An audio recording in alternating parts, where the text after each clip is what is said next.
Welcome to the final video in our series covering the Urban Soil Health Evaluation, Part 18. In this video, we will discuss how Sanborn fire insurance maps can be used to investigate the environmental history of a site. This corresponds with Part B of the Urban Soil Health Evaluation sheet. Contact us at the information below to obtain a sheet. Let's start by Googling Indiana Sanborn fire insurance maps, and you'll see the first link that pops up is a database or website through Indiana University that shows scans of a number of Sanborn fire insurance maps. Basically, these maps were created to highlight some of the particularly fire-prone facilities, which accordingly means that those facilities usually have some kind of chemicals on site that might be hazardous. It could also mean that it's, it could be referring to the building structure itself and making it, particularly prone to fires. But anyway, these are arranged by, we can do an index by county. So we could do Vanderburgh County and Evansville. Okay, so these would be the particular maps that are available for Evansville. So there's entries for certain map sets, but they don't have clickable links, meaning those are not available online yet, or maybe they never will be. Sometimes you can find those maps that are not available online at local libraries, local historical societies, things like that. So that might be something to look into. Let's start with the 1910. The first thing you want to do is click on the key. And these are pretty big file sizes, so they might take a little bit of time to download and bring up. But the key will show you what particular map that you want to look at. So for these 1910 fire insurance maps, this is before the Lloyd Expressway, but this is showing mostly downtown, as you can see here. And it's not getting as far east as we need to go. Okay, so there is no fire insurance map available for our area on these dates. So let's click out of that. Let's go to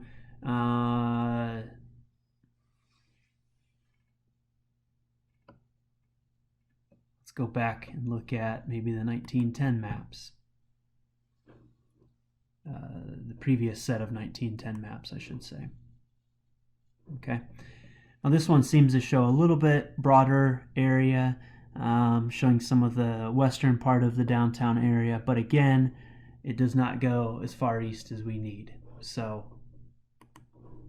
what that means is for our particular site, we can click on these. Sometimes the first map, even if it's not labeled as a key or a legend, it's actually a key or a legend. Let's see if that's the case here.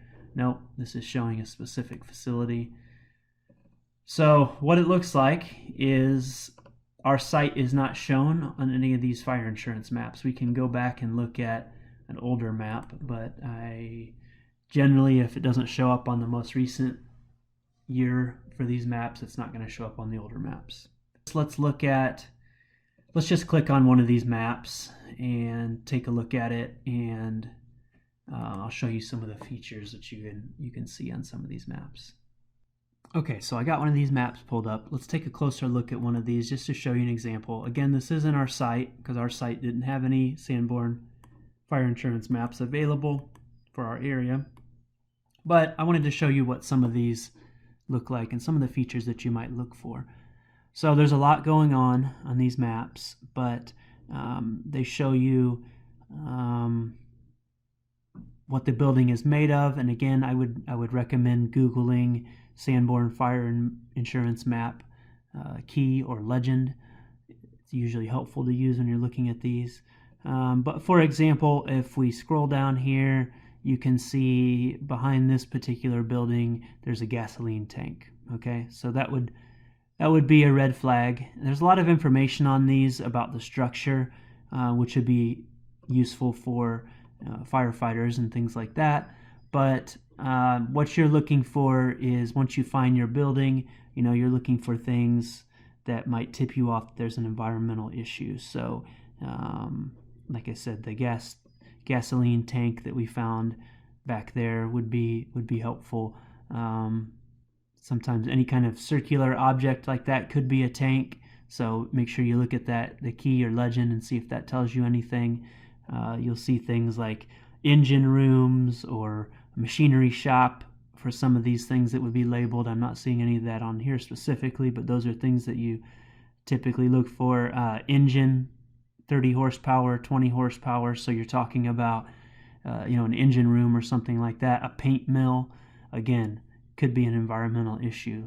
Paints, printing.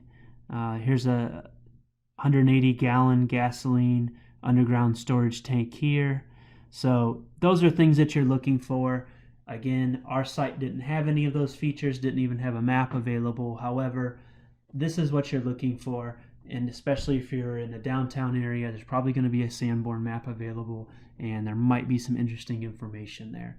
Look through all the years that are available for your site, and again, check with local libraries, historical societies, and things like that, and they might have some hard copies of these maps available to review.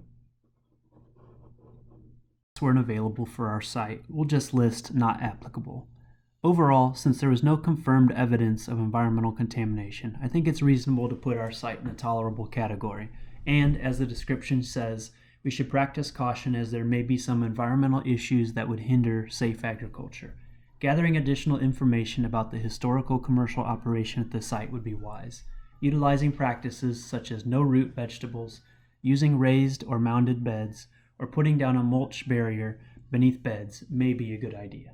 As I mentioned previously, it's beyond the scope of this video to cover methods for improving soil health, so we recommend you contact local entities that can help you come up with a plan to improve your soil health, such as local working groups like USHE, your local soil and water conservation district, Purdue Extension, or local gardening or horticulture groups such as the Master Gardeners. Thanks for joining us. This video was made in partnership with USHE, which is a local urban soil health working group with the goal of educating Evansville area residents on issues of urban soil health. We appreciate you spending time and learning about this. If you're interested in more of these videos, we're hoping to put more up in the future, so please stay present. If you're interested in joining USHE group or being a part of our group, then please see the information that will be below. Or if you're interested in doing site evaluations, if something that you would like done in your property, then please contact the USHE group. Thank you.